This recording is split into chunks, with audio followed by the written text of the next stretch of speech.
Was genau ist der Tod und was ist er nicht? Der Tod ist keine Trennung. Das ist die größte Lüge um das, was der Tod ist.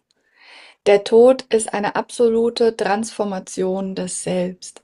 Und wenn man bedenkt, wie sich das Selbst formt, wie das Individuum sich formt durch Ideen und Konzepte. Ideen und Konzepte in Form von ich habe 5 Hände, ich bin diese Person und alles andere ist nicht diese Person. Alles andere ist nicht ich. Im Grunde ist in dem Moment, wenn ich eine materielle Erfahrung annehme, kann ich sie nur annehmen, indem ich Separationen aufbaue. Separationen aufbaue von dem, was ich bin und was ich nicht bin. Daraus erfolgt eine Identität. Eine Identität, ein Selbst. Das bin ich. Und du, Tobias, bist nicht ich. Und das ist auch notwendig, damit es ein Du gibt und ein Ich gibt. Und solange es ein Du und ein Ich gibt, gibt es ein Selbst, das sich erfährt in allem, was es glaubt, nicht zu sein. Weil in dem Moment, wenn ich ganz tief in mir beginne zu glauben, ich bin auch der Stuhl und es wirklich fühle, dann verschwindet alles, was mich formt, von dem, was den Sinn von selbst erschafft und wird zum Stuhl. Und deswegen haben wir unglaublich viele Ideen und Konzepte, die wir halten in unserem Unterbewusstsein, in unserem Unbewusstsein, was uns hilft, die Realität zu erforschen und zu formen mit unserem Bewusstsein. Das heißt, unser Bewusstsein erfährt, unser und Unterbewusstsein formt. Und Hm. deswegen ist alles letzten Endes, was wir erfahren, wir. Aber wir können uns nur als selbst lebendig erfahren, wenn wir Separationskodexes erschaffen. Und die sind sinnvoll, letzten Endes. Aber Teil dessen ist, dass ich das bin und nicht das andere.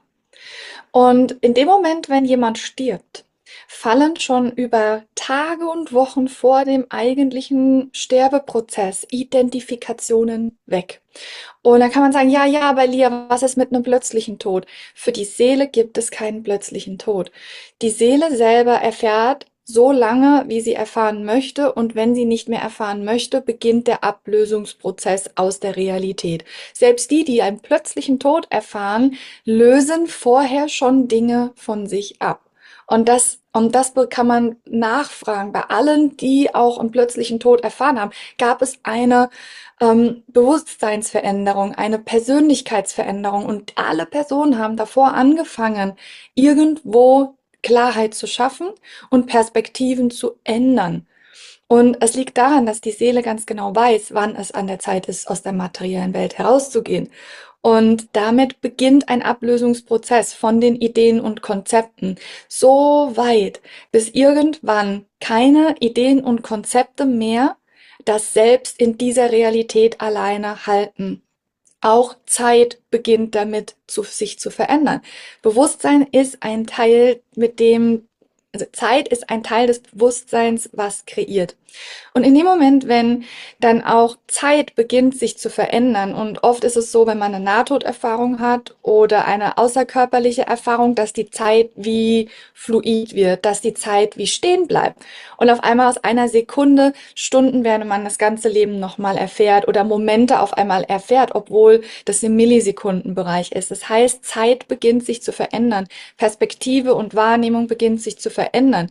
Und wenn die Perspektive und Wahrnehmung sich in ein höheres Spektrum beginnen zu verändern, verändert sich die Frequenz.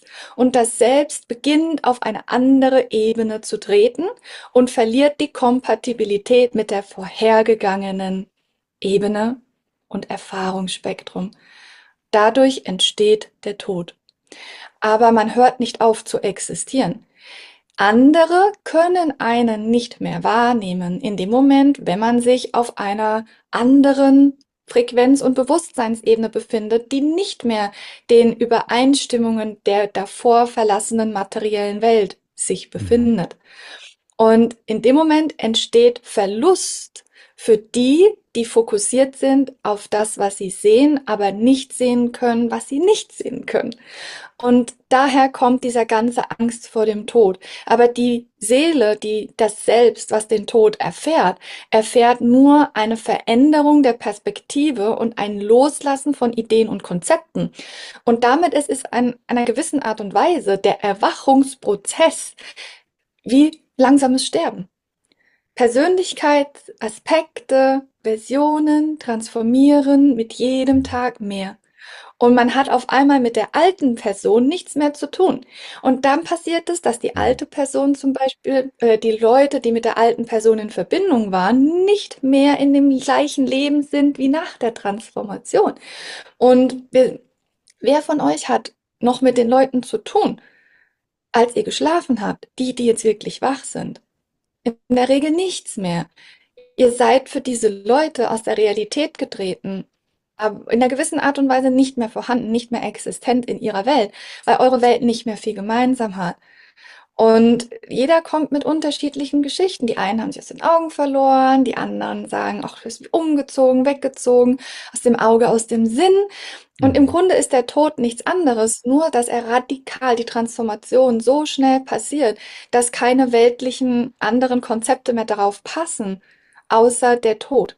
Das heißt, es ist eine massive, radikale, superschnelle Transformation von dem Selbst, wird Tod bezeichnet. Würde man aber in den Tod Zeit reinbringen und den wieder verlangsamen, ist es eigentlich das, was wir gerade während dem Aufstiegsprozess erleben. Also im Grunde erfahren wir mit jedem Tag einer gewissen Art und Weise einen Tod, wenn wir in der Lage sind, uns selbst zu reflektieren permanent.